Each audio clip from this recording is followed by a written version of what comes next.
નમસ્કાર મિત્રો, પેરના ન્યૂઝમાં આપનું સ્વાગત છે। આજ રોજ ડભોઈ શહેર અને તાલુકા ડભોઈ વિધાનસભાનું સક્રિય સંમેલન જયસ્વાલ પાર્ટી પ્લોટમાં કરવામાં આવ્યું હતું। આ ડભોઈ વિધાનસભાનું સક્રિય સંમેલન ડભોઈ તાલુકાના ધારાસભ્ય શૈલેષભાઈ મહેતાની સાનિધ્યમાં કરવામાં આવ્યું હતું।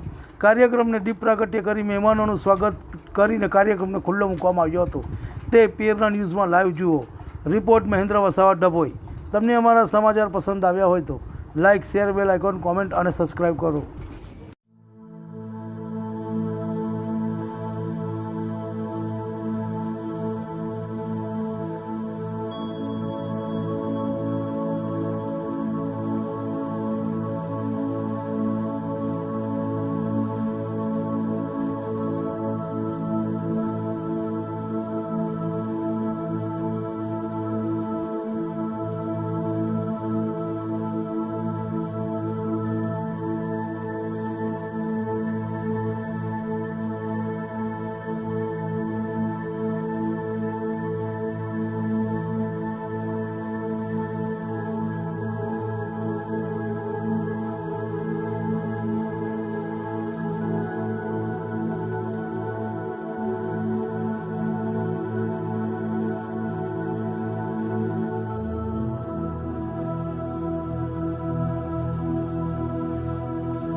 પાર્ટી, રાજકીય પાર્ટી એટલે ભારતીય જનતા પાર્ટી એના સ્થાપના દિન નિમિત્તે સક્રિય કાર્યકરોનું સંમેલન આજે ડભોઈ ખાતે રાખવામાં આવ્યું।